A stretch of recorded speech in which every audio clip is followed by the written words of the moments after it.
नमो अरिहन्तान् नमो सिद्धानन्दमायर्यान् नमो वज्राय नमो लोहे सव्रसाहुनम् एषु भञ्जनं कार सर्वपापप्रणाशनं मङ्गलानं च सर्वेशं परमं भवै मङ्गलम् अर्हन्तो भगवन्त इन्द्रमहिताम् सेधर्ष सिद्धि स्थिता आचार्या जिन शासनं नदिपरा पूज्य उपाध्याय श्री सिद्धांत सुपाठका मुनिवरा रत्नत्रयाराधका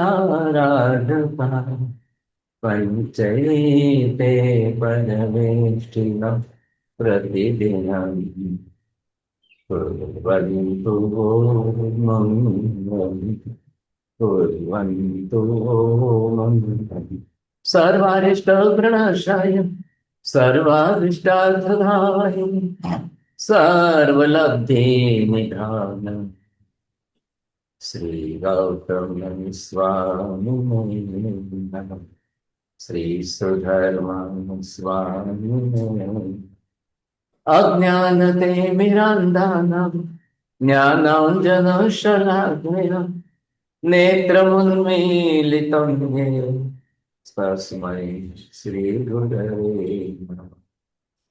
धर्मलाभ अक्षर बहुत बहुत भाषण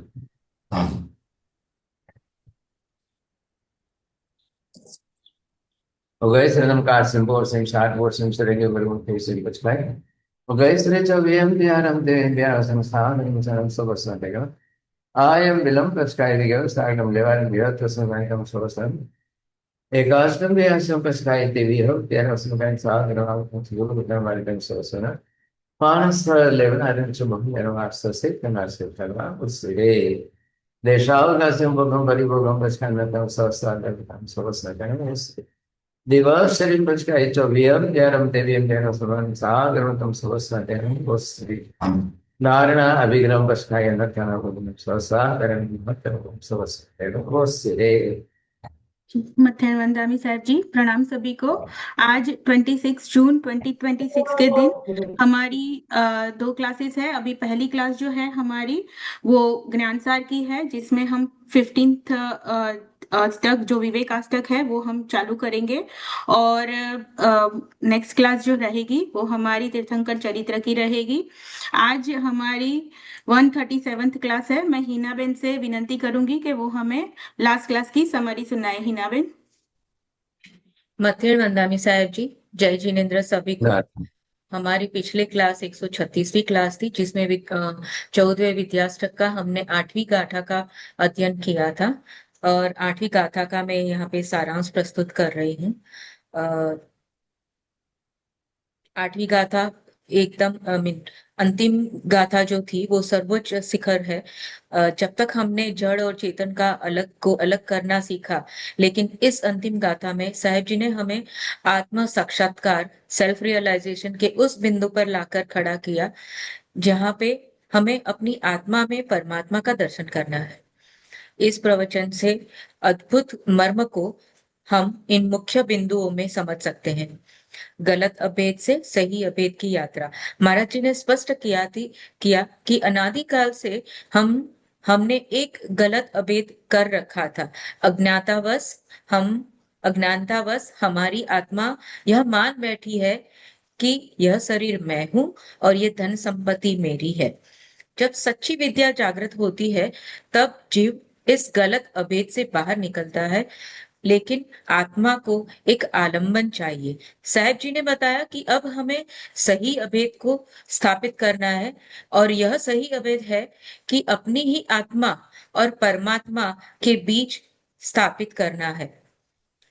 आत्मा और परमात्मा की तात्विक समानता। हम परमात्मा के समान कैसे हैं? इसे साहेब जी ने बहुत ही वैज्ञानिक रूप से सिद्ध किया। द्रव्य परमात्मा के सभी असंख्य अखंड प्रदेश है, और मेरी आत्मा के भी इससे रति भर भी अंतर नहीं है। गुण जो ज्ञान दर्शन परमात्मा में है, वही समस्त गुण मेरी आत्मा में भी मौजूद है। पर्याय पर्याय से जो सिद्ध किया, बस एक ही अंतर है, परमात्मा ने अपने कर्मों का क्षय करके उन गुणों को प्रकट किया है, जबकि हमारे गुण अभी कर्मों के आवरण के नीचे दबे हुए हैं। भविष्य का वर्तमान में आरोपण। महाराज जी ने बहुत ही सुंदर दृष्टांत दिया। जब किसी राजा के यहाँ पुत्र का जन्म होता है, तो ज्योतिषी भविष्यवाणी करते हैं कि यह बच्चा भविष्य का चक्रवर्ती सम्राट बनेगा। बच्चा अभी नवजात है, फिर भी राजा और प्रजा भविष्य के उस सम्राट रूप को आज वर्तमान में देखकर आनंदित होते हैं। ठीक इसी तरह हमें भी अपनी में आत्मा के उस भविष्य को, उच्च भविष्य को, परमात्मा का स्वरूप को आज वर्तमान में अपने भीतर आरोपित करना है और यह विश्वास जगाना है कि मैं एक दिन सिद्ध बनूंगा। तीर्थंकर नाम कर्म व सिद्धत्व। साहब जी ने कई साधकों की एक बड़ी शंका का समाधान किया।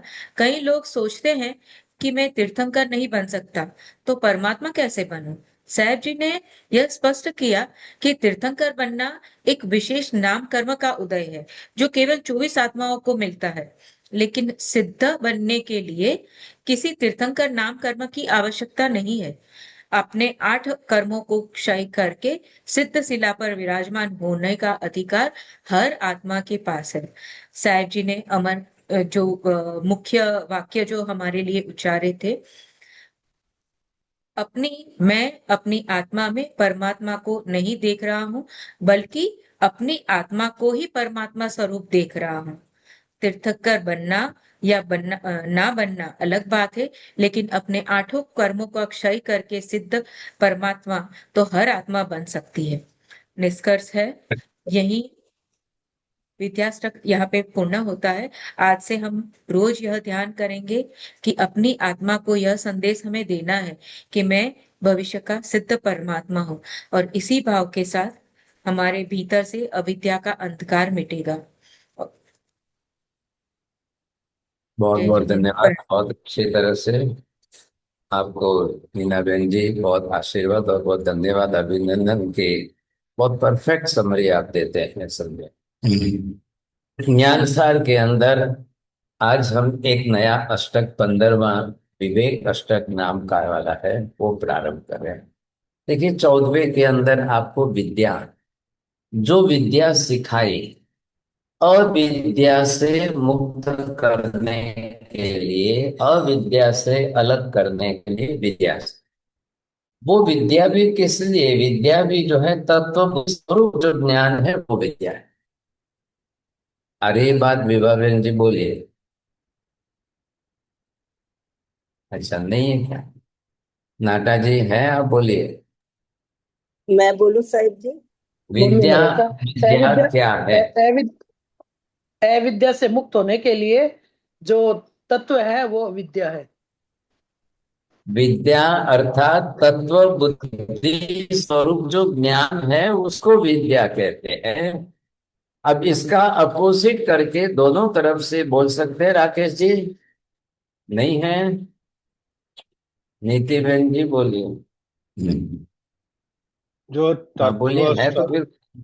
हाँ, जो तत्व स्वरूप ज्ञान है उसको विद्या कहते हैं। जो तत्व के अपोजिट विपरीत है वो अविद्या कहते हैं। बोलिए पमी बहन जी, can you make both the sentence? जय जिनेन्द्र।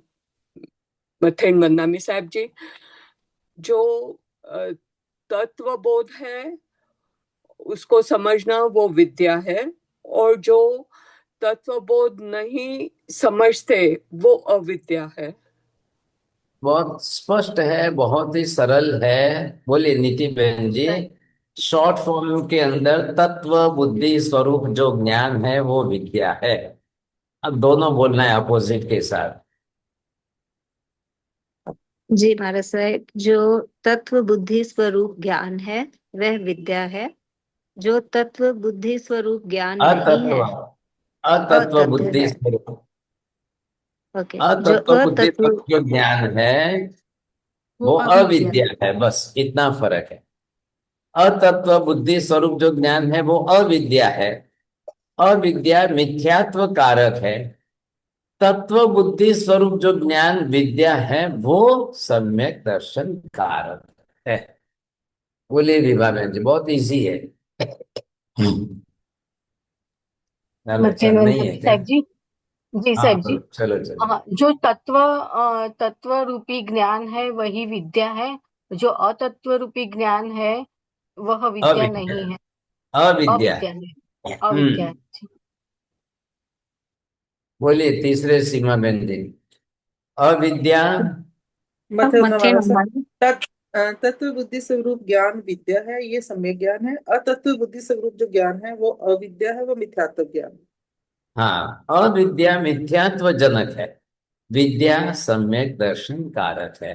अब देख लो, जो आपको इस प्रकार का ज्ञान मिल गया, अब उसका उपयोग करना है। इधर देखिए, जो विद्या स्वरूप जो ज्ञान मिल गया है, अब उसका सही उपयोग, बिल्कुल परफेक्ट उसका यूज जो उपयोग करना है वो क्या है। अगर फिर ज्ञान हुआ और विद्या का उपयोग नहीं कर पाए तो फिर मतलब क्या रहेगा? ऐसा नहीं होना चाहिए। तो यहां विवेक करना है। ये विवेक की सिंपल डेफिनेशन है। बोलिए बड़े सीमा बहन जी।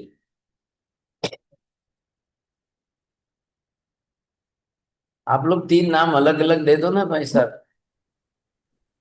महाराज साहब मैं बोल लूं। महाराज साहब मैं अम्बाला से हूँ। विद्या स्वरूप ज्ञान को सही रूप से प्रयोग करना विवेक है। हाँ, अब देखिए यहां पर आपको ये ख्याल आ जाएगा, ये ज्ञान था, विद्या आपने जो प्राप्त कर ली, अब ये ज्ञान जो उसका उपयोग करना है ना, वो उपयोग आप किस रूप में करोगे, उसका नाम है विवेक। अब ये विवेक सिंपल डेफिनेशन के रूप में है। मनीषा बहन जी बोलिए, क्या है विवेक? चलो नहीं है, प्रीति बहन जी है आप?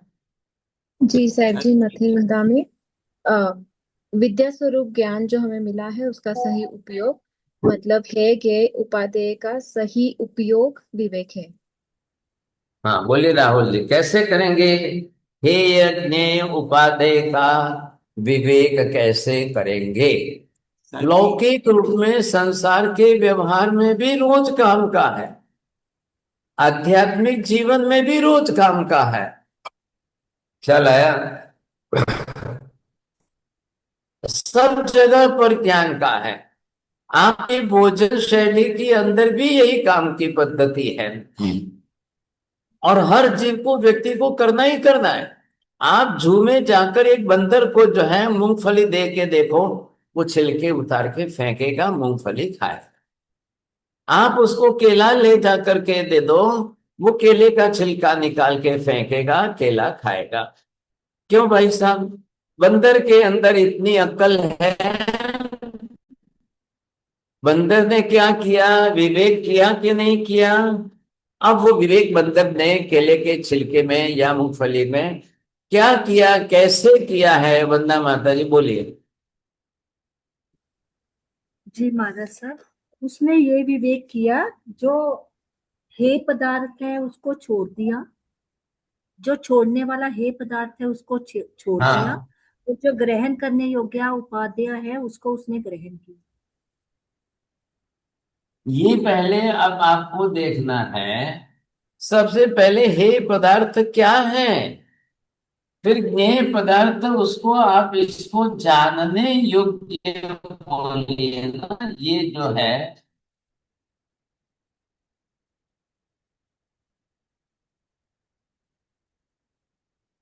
बोलिए हे जो है ये त्याज्य हो गया, ज्ञेय जो है ये जानना जरूरी है।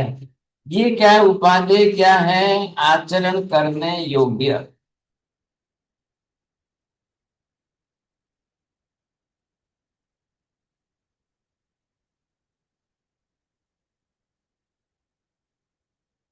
अब ये तीनों का व्यवहार हमें रोज करना है, प्रतिदिन के लाइफ में करना है। अब यहाँ पर आप ये समझ गए कि ये महात्मा हमको क्या सिखाने वाले हैं, 15वें अष्टक में क्या सिखाएंगे सब। अब ने आपको भेद ज्ञान कराया, जो हमने समझा है भेद ज्ञान के अंदर, भेद ज्ञान क्यों जरूरी है। अभेद बुद्धि हमारी तोड़ने के लिए, बदलने के लिए भेद ज्ञान बहुत अनिवार्य है, नहीं तो फिर उस चक्कर में से आप बाहर निकल ही नहीं पाओगे। बोलिए दीपिका बहन जी। જી મથેન વંદામી સાહેબ जी, आपे કીધું કે અભેદ बुद्धि तोड़ने के लिए भेद ज्ञान बहुत आवश्यक है, अनिवार्य है, हाँ क्योंकि नहीं तो संसार के चक्र से बाहर ही नहीं निकल सकते। हाँ जी, अब नीलेश जी आप बताइए, देखो कैसी अभेद बुद्धि क्यों तोड़नी है, क्यों उसके लिए भेद ज्ञान की आवश्यकता है। भेद चलो है आप મથેણ વંદામી સાહેબજી, ભેદ જ્ઞાન જાણશું તો જ આપણને ખબર પડશે કે આચરણ કરવા યોગ્ય શું છે ને नहीं नहीं नहीं नहीं नहीं, पहले पहले आपको क्या बोलना है उधर ध्यान दो। प्रवीण जी आप है क्या, अभेद किसमें किया था, कौन सा अभेद आपका गलत था, इसलिए भेद बुद्धि से उसको तोड़ना है। पहले उधर से उठाइए बात आप। शरीर और आत्मा का हाँ वेरी अभेद गुड वेरी करना गुड। है, अभेद करना अरे पर है। अभेद क्या था जी क्या नहीं सुनाई दिया। आत्मा और परमात्मा का। आत्मा, शरीर और आत्मा शरीर का को भेद करना। हाँ नित्य को नित्य मानना और अनित्य को अनित्य मानना। हमने जो शरीर के अंदर आत्मा की अभेद बुद्धि, शरीर और आत्मा के अंदर एक रास्ता से ऐसी अभेद बुद्धि बना ली थी, और उसके कारण हम कर्म बांध रहे थे, संसार बढ़ा रहे थे, भाव बढ़ा रहे थे। अब वही चल रहा था, वही चल रहा था। अब उसमें भेद बुद्धि, उसमें आपने भेद कर लिया, और वो भेद करके दोनों को सेपरेशन में लाए, अलग अलग कर दिए। शरीर से आत्मा भिन्न है, आत्मा से सर्वथा शरीर भिन्न है, शरीर ही आत्मा नहीं है, आत्मा ही शरीर नहीं है। ये आपको ज्ञान किसने दिया है, ये भेद ज्ञान ने। पहले क्या थी, पूरे संसार में चले जाओ, पूरे संसार में आप सर्वे करके देखोगे 99% लोगों की शरीर और आत्मा के बीच में अभेद बुद्धि बनी हुई है, जो सर्वथा गलत है, जो सर्वथा विरुद्ध है। उसी के कारण मिथ्यात्व बढ़ रहा है, उसी के कारण कर्म बढ़ रहे हैं, उसी के कारण भव संसार बढ़ रहा है। ये हमारी भी थी, हम भी भूतकाल में ऐसे ही थे, और आज भी क्या हमने उस अभेद, गलत अभेद बुद्धि को दूर किया कि नहीं किया।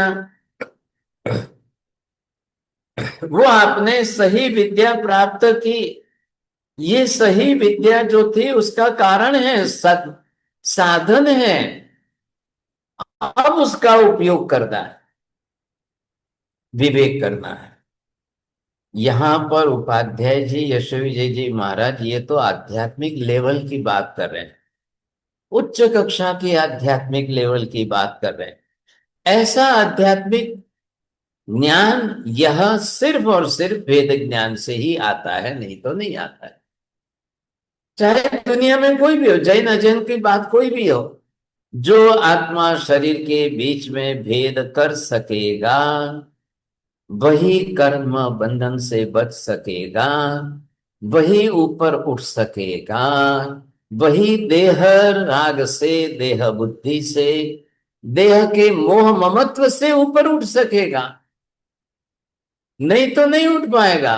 हमारा जीवन बीत जाता है देह राग, देह राग, देह राग, शरीर के पीछे, शरीर की क्रिया प्रवृत्ति के पीछे। महिलाओं को देखिए आप, शरीर को सजाने सजाने में उनकी आधी पौनी जिंदगी बीत जाती है, और कभी भी अनुभव नहीं कर पाती है कि अरे अरे अरे अरे अरे ये तो पुद्गल का पिंड है, मल मूत्र की काया है, एक न एक दिन छोड़ के जाना है, यही राख होगी, यही जल करके राख हो जाए, ये विचार ही नहीं आता है। बस मेरा यौवन रूप रंग, मेरा यौवन रूप रंग सजाऊं सजाऊं सजाऊं, और यही हमेशा रहेगा, यही हमेशा रहेगा। भाई साहब किसी का नहीं रहा है। अब उसमें से बाहर निकलना कि नहीं निकलना? क्यों नहीं निकलना? अब कहां तक नहीं निकलोगे, कब तक नहीं निकलोगे? जंगल में जाओ या कहीं पर जाओ, पशु पक्षियों को देखिए, जिन पक्षियों ने इतना अच्छा रूप रंग पाया है, जिन पक्षियों के पास इतना अद्भुत रूप स्वरूप है, अब उनको पता भी है क्या,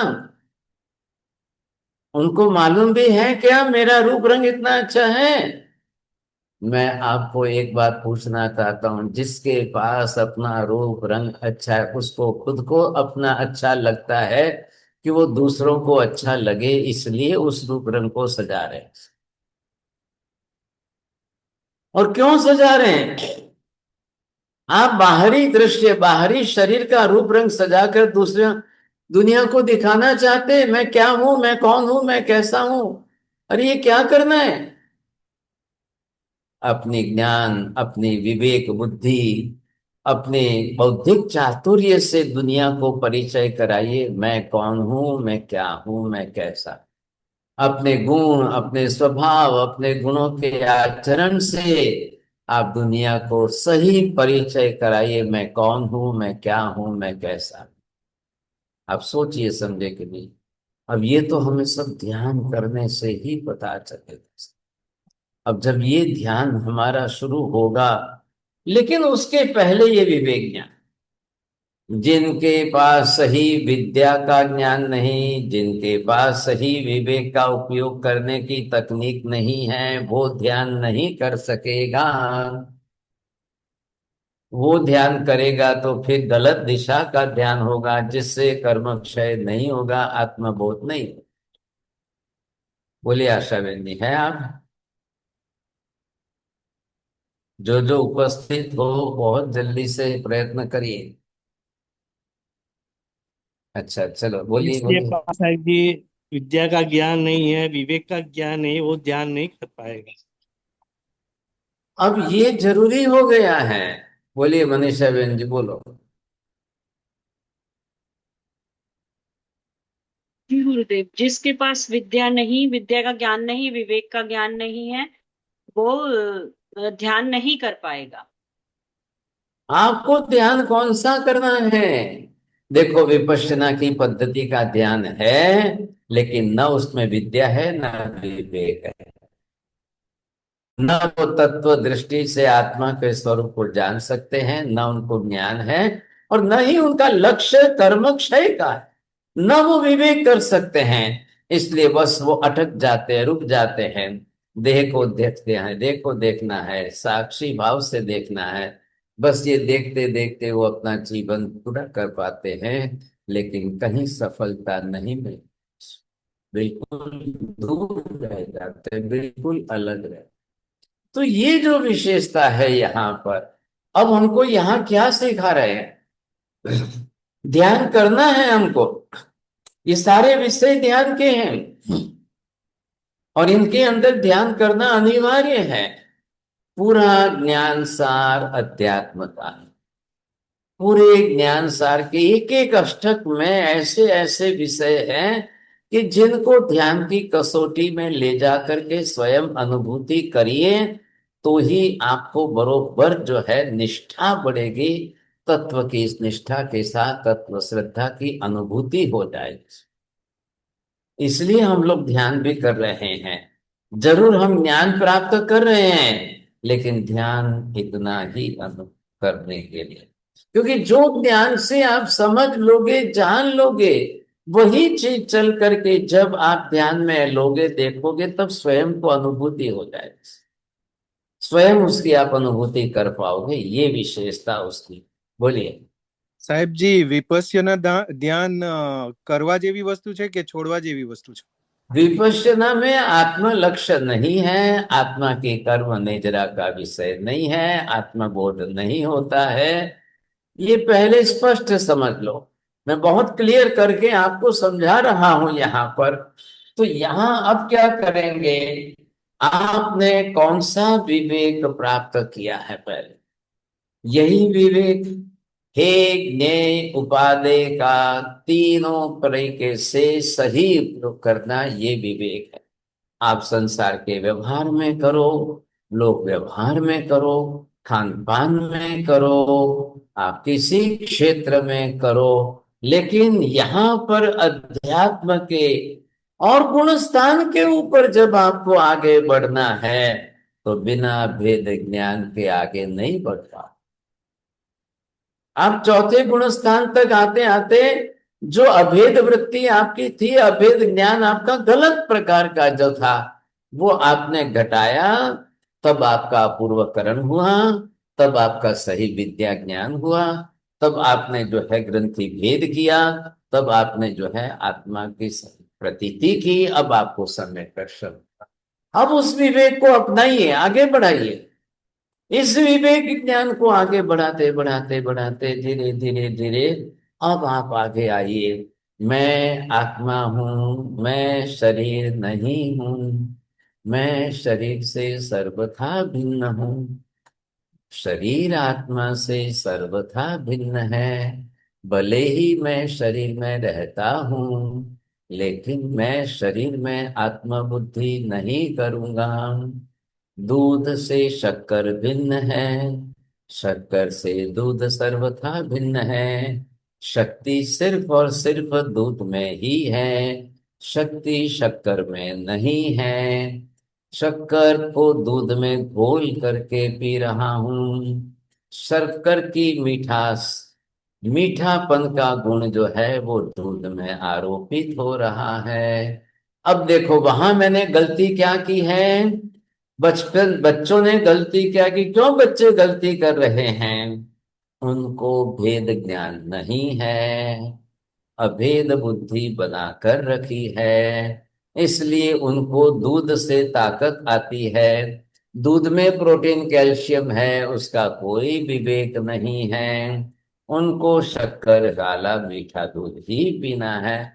बस ये उनकी अभेद बुद्धि ने उनको फंसाया हुआ, इसलिए बच्चे दूध को फेंकने तैयार हो जाएंगे, ग्लास फोड़ करके दूध को गिराने तैयार हो जाएंगे। मम्मी मैं नहीं पीऊंगा, मम्मी मुझे नहीं पीना है, मीठा दूध मीठा दूध मीठा मीठा दूध दूध मीठा। बस अब उनके दिमाग में ये भूत बैठ गया।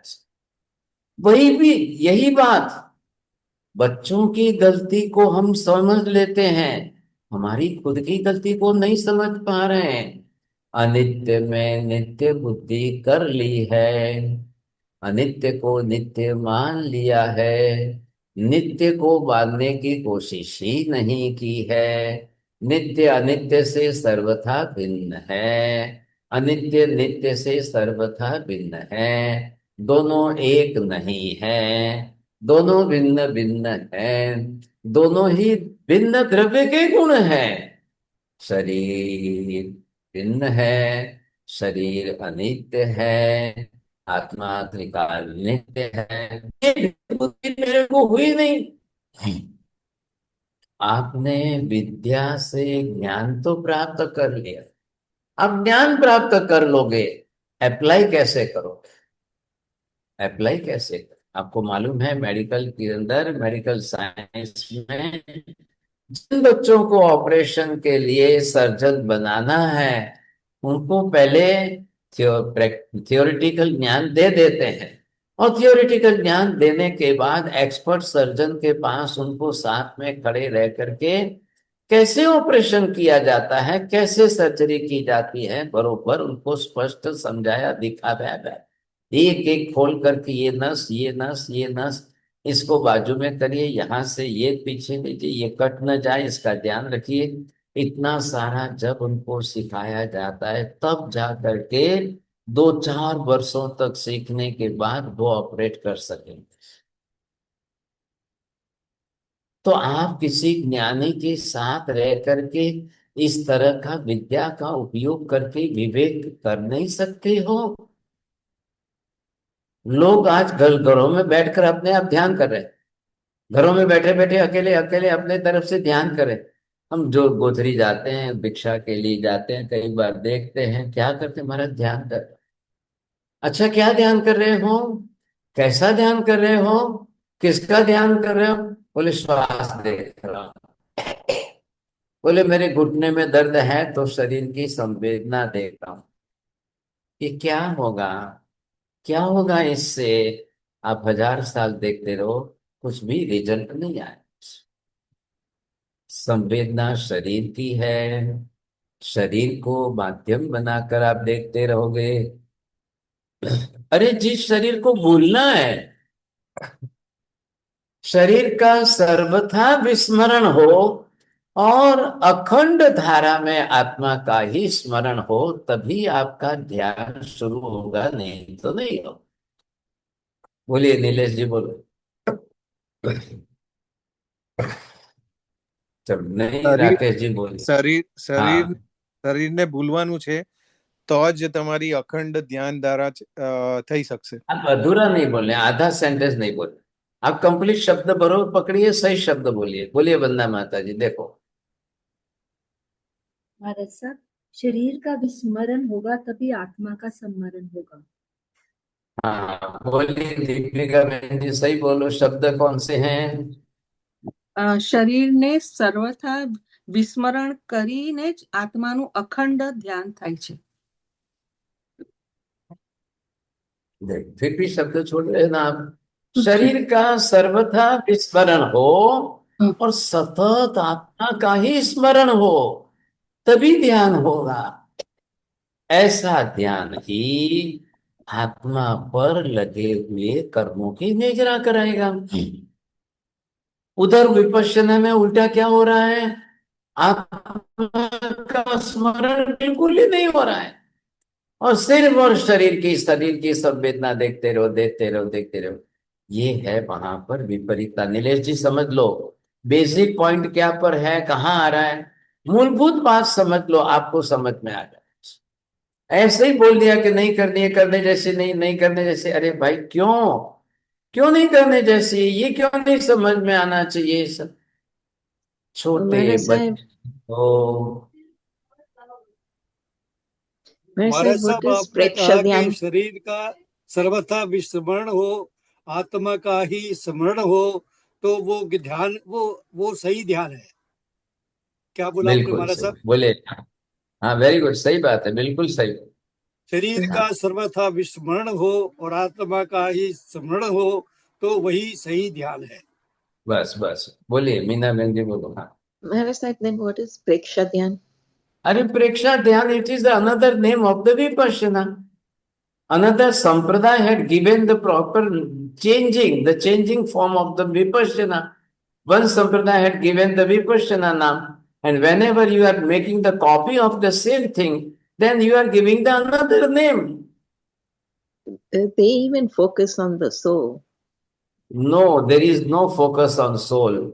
You will do the practice, and then you will find out that वहां पर भी श्वास को देखना है, शरीर की संवेदना को देखना है। यही प्रोसेस उन्होंने एडॉप्ट की हुई है। आप कंपैरेटिव स्टडी करिए पहले प्लीज, मैं आपको रिक्वेस्ट करता हूं। यहां महावीर अलग कह रहे हैं। यहां महावीर कह रहे हैं कि कर्म बंध शरीर पर नहीं है, कर्म बंध आत्मा पर ही है। और हम जन्मे तब से हमेशा ही शरीर का ध्यान रख रहे हैं। हम जन्मे तब से ही हमेशा हमेशा हमेशा शरीर की संवेदना करते ही रहते हैं, करते ही रहते हैं, करते ही रहते हैं। ये सहज हो रही है, निरंतर हो रही है। अब हमको शरीर पर से सर्वथा दृष्टि हटा दी, सर्वथा शरीर का विस्मरण करना और संपूर्ण रूप से आत्मा का अखंड स्मरण होना। आप शब्द पकड़िए बरोबर, अखंड धारा में आत्मा का स्मरण हो। अब भूल से भी बीच में एक विचार भी, एक विकल्प भी शरीर का नहीं आना चाहिए। हाँ जी मेरे घुटने दुख रहे हैं, हाँ जी मेरा सिर दर्द हो रहा है, हाँ जी मेरे पैर दुख रहे हैं, मुझे एक क्षण के लिए भी घुटने के दर्द का स्मरण बीच में आना नहीं चाहिए। क्यों आएगा भाई? आपने आत्मा का ध्यान छोड़ा, तब आपके शरीर पर ध्यान गया, तब आपने शरीर की वेदना का स्मरण किया, वो आर्त ध्यान होता है। वो आर्त ध्यान आपको कर्म बंद करा रहा है। महावीर ना कह रहे हैं हमें शरीर का स्मरण करते रहना, ये आर्त ध्यान नहीं करना है। ये हमने बहुत कर लिया, अनंत जन्मों से करते आ रहे हैं। क्या नया कर रहे हैं आप? नहीं, अब ये नहीं करना है। शरीर को जब आपने, विद्या ने आपको सही ज्ञान दिया है, कौन अनित्य है कौन नित्य है, क्या अनित्य है क्या नित्य है, क्या शरीर आत्मा से भिन्न नहीं है, क्या आत्मा शरीर से भिन्न नहीं है। कब तक शरीर देखते रहोगे, कब तक शरीर की संवेदना देखते रहोगे?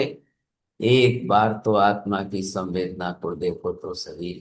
संगम के उपसर्ग के सामने महावीर आत्म संवेदना, अंतर प्रेक्षा, आत्म प्रेक्षा कर रहे हैं।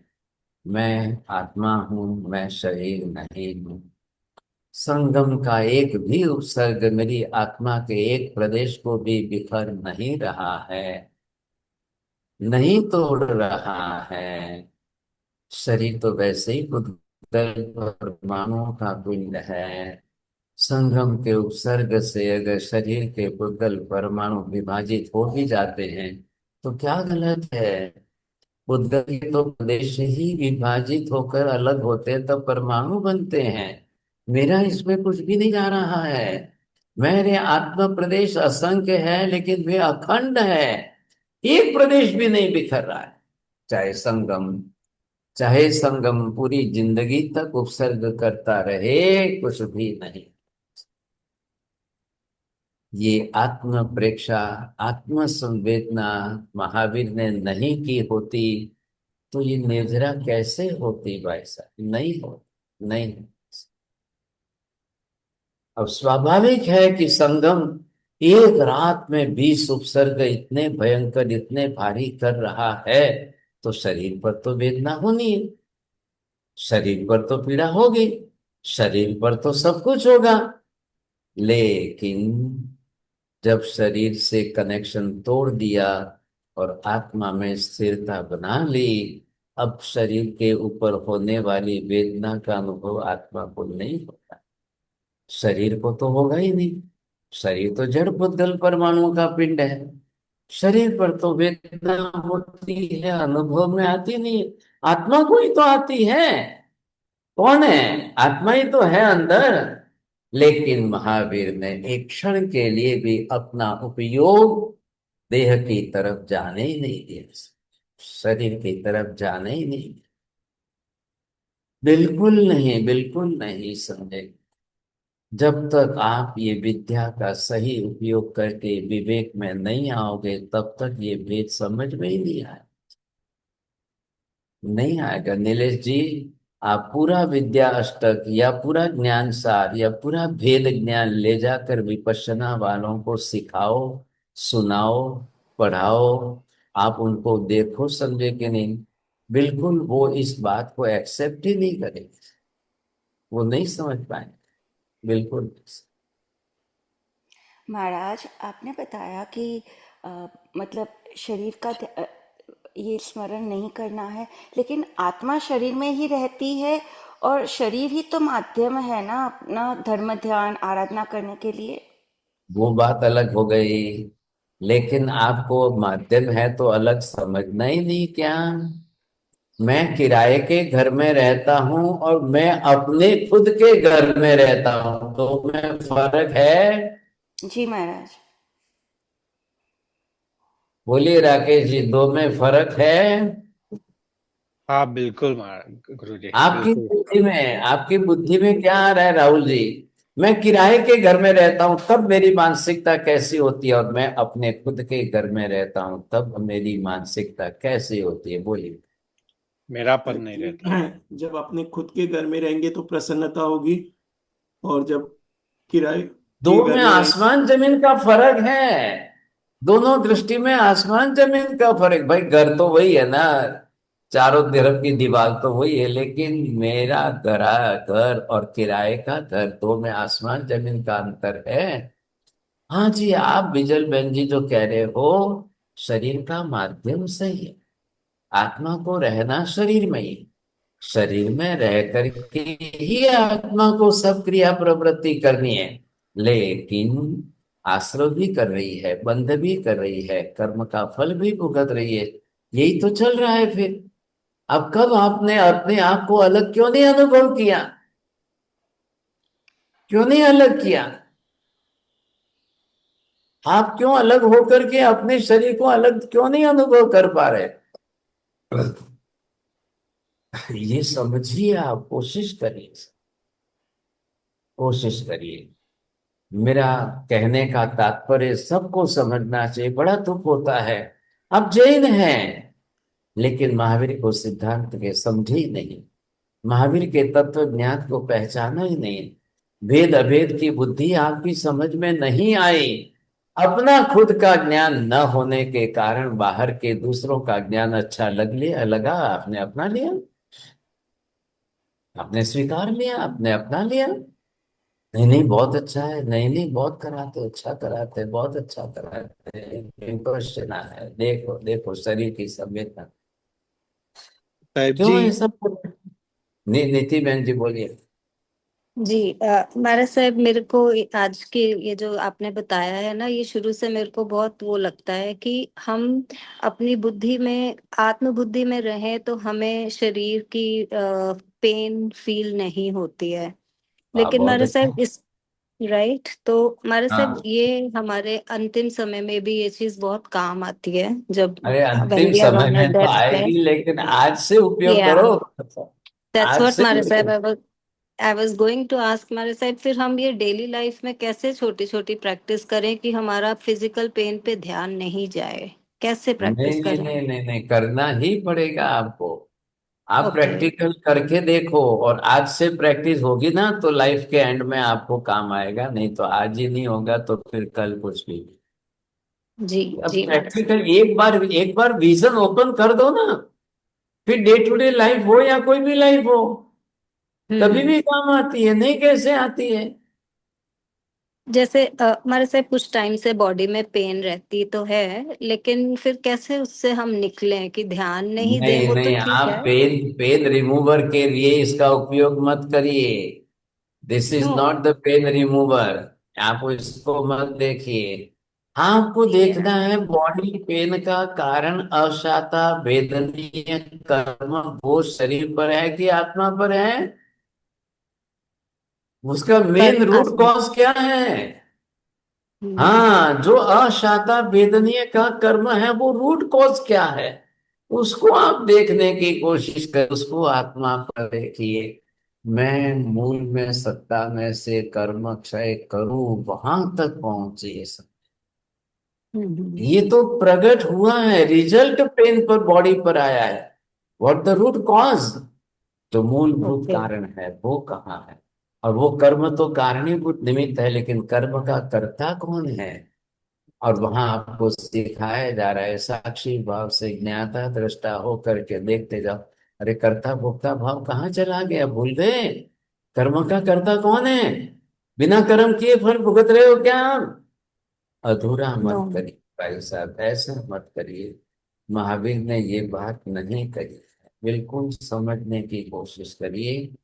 और इसीलिए अब हमने जो विद्या अष्टक सीख लिया है, अब ये महापुरुष हमको विवेक अष्टक में ले जा रहे हैं। विवेक बुद्धि, विवेक बुद्धि मतलब हाउ टू एनालाइज इट। आप कैसे एनालाइज करोगे, ये आपको करना है। ये तो मेथड दिखा रहे हैं, थियोरिटिकल नॉलेज मेडिकल साइंस में बुक में जो है वो विद्यार्थी को पढ़ाया जा रहा है, लेकिन उसके बाद उसको प्रैक्टिकल सिखाया जाएगा, दिखाया जाएगा, तब उसकी समझ में आएगा, नहीं तो नहीं आएगा बस। साहब जी, मेरा एक एक्सपीरियंस शेयर करना चाहती हूँ। अभी नीतीश बहन जी ने पूछा ना उसके लिए, कि शुरू शुरू में जब प्रायश्चित लिया था और तपश्चर्या शुरू की थी, तो बहुत पेनफुल था क्योंकि पहले कभी किया नहीं था तपश्चर्या। और पर जब मैंने प्रायश्चित लिया, मुझे कर्म क्षय करना था, तो वो पेन मुझे निग्लेक्ट हो गया और मुझे आत्मा से आनंद भी आया जब खत्म हुआ तब। तो ये एक्सपीरियंस होता है कि हम पेन को कैसे भूल सकते हैं। बिल्कुल बिल्कुल, जी, बहुत अच्छी थैंक बात है, यू। धन्यवाद। आप सबको अनुभव दीजिए, सभी इस बात को समझेंगे, सभी कर पाएंगे, समझेंगे। तो साहब तो ये जो है, થેન્ક યુ વિભાબેન। તો સાહેબજી ઘરમાં કોઈને ઘૂંટણ દુખે તો એને આપણે એક આત્માનું જ્ઞાન આપવાનું કે કારણ કે એ લોકો તો ઘરમાં કોઈને ઘૂંટણ દુખે તો એ લોકો એમ કે નિલેશ મારા ઘૂંટણ બહુ દુખે છે મને કંઈક કર મારા માટે। अरे करके जवा दो, जो नहीं समझे उसके लिए सवाल। ये मैंने कहा पेन रिमूवर मेथड नहीं है। फिर वापिस कल 3 दिन करोगे, 10 दिन करोगे, बोले मेरा तो घुटना दुखना मिटा ही नहीं है, तो ये तो बेकार मेथड है। ये ऐसे जो है अज्ञान के कारण धर्म के या मूल सिद्धांत को नुकसान बहुत हो जाएगा, ये गलती मत करना। वंदना माता जी बोलिए।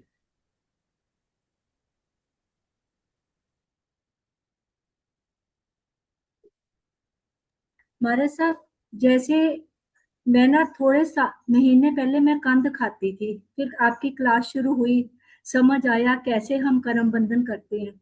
जब ये चीज ध्यान में आ गई, जो चीजें जिंदगी भर छूटी नहीं थी वो 2 दिन में छूट गई, फिर दोबारा अदरक खाने को कभी दिल नहीं करा। तो ये मेथड जो आप सिखा रहे हो ना, ये सच में काम आते हैं। अभी हम करते हैं फिर भूल जाते हैं, वो उतनी शक्ति नहीं है हमारे साथ। 2 दिन करा फिर मतलब और कदम उठा नहीं पाते इससे आगे। आपकी अच्छा क्लास ही से है। प्रेरणा मिल रही है हमारे साथ। हाँ, बहुत बहुत बहुत धन्यवाद, बहुत अच्छा किया। नमो हरियंतानंदमो सिद्धान नमो हरिणम नमो वज्रायानंद नमो वैस्तवसाहुणम एसो पंचन मुखारु सब पापपणासम मंगलानं च सर्वेसिं परमं अवैमं मंगलम भगवान वीरो मंगलम गौतम प्रभु मंगलम स्थूलिभद्राध्य जैन धर्मोस्तु मंगलम दारु मंगलम अरिहंता मंगलम सिद्धा मंगलम साधु मंगलम केवली पन्नतो तमो मंगलम चत्तारि लोकोत्तम अरिहंता लोकोत्तम सिद्धा लोकोत्तम साहु लोकोत्तम केवली पन्नतो तमो लोकोत्तम चत्तारि शरणं प्रवचामि अरिहन्ते शरणं प्रवचामि सिद्धे शरणं प्रवचामि साहु शरणं प्रवचामि केवले पन्नतं धम्मं शरणं प्रवचामि सर्वमङ्गलमाङ्गल्यं सर्वकल्याणकारणं प्रधानं सर्वधर्माणां जयं जय किशासनं। धर्मलाल बहुत बहुत आशीर्वाद। વંદામી સાહેબજી